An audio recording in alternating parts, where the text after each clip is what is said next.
Alright, and welcome to nth inverses level 1. Now for example 1, it says find the nth inverse for f of x is equal to x minus 3 to the 5th power plus 8.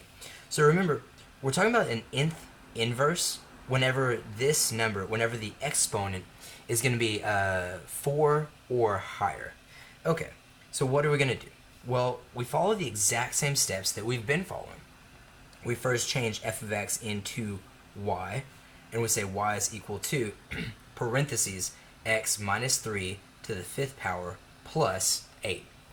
Now from there, we're going to take our y value, our x value. For an inverse function, we flip them, and so we have x is equal to y, and then we kind of fill in the rest of it. We say, okay, well x is equal to parentheses y minus 3 to the 5th plus 8. Now from there, of course, we follow the same process. We solve for y. And we'll start this by subtracting 8 from both sides. Okay, so you're thinking like, okay, Mr. Hastings, this is easy. We've done this just a trillion times at this point. This is pretty simple. Here's the one new thing. In order to get rid of an nth power, you have to take the nth root. So for example, here we have a 5th power, so we have to take the 5th root. And so we'll take the 5th root of the left side, and we can now write out our next line. The 5th root of x minus 8 is equal to y minus 3.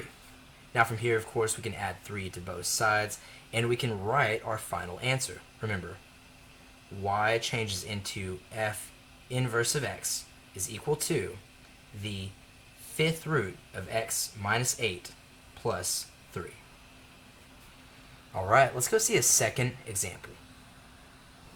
Alright, for example 2, we have f of x equals 9 plus parentheses x plus 7 to the 31st power. Well, let's go ahead and find the inverse.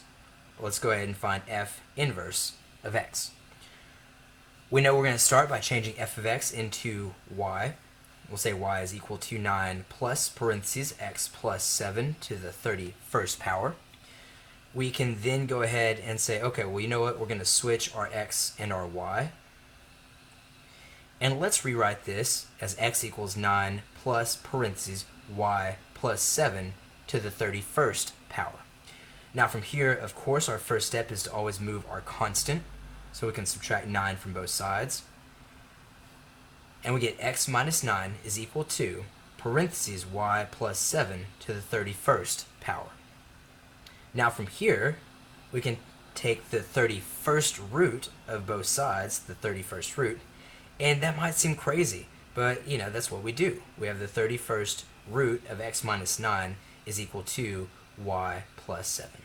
Well, of course, from there we're going to subtract 7 from both sides, and we can write our final answer, change that to f inverse of x is equal to the 31st root of x minus 9 minus 7. And you'll notice that is the inverse function of that. It is just that easy. It's everything we've been doing, except in order to get rid of instead of getting rid of a square by taking a square root, well, now we get rid of an nth power by taking an nth root. Alright guys, I'll see y'all in our next video.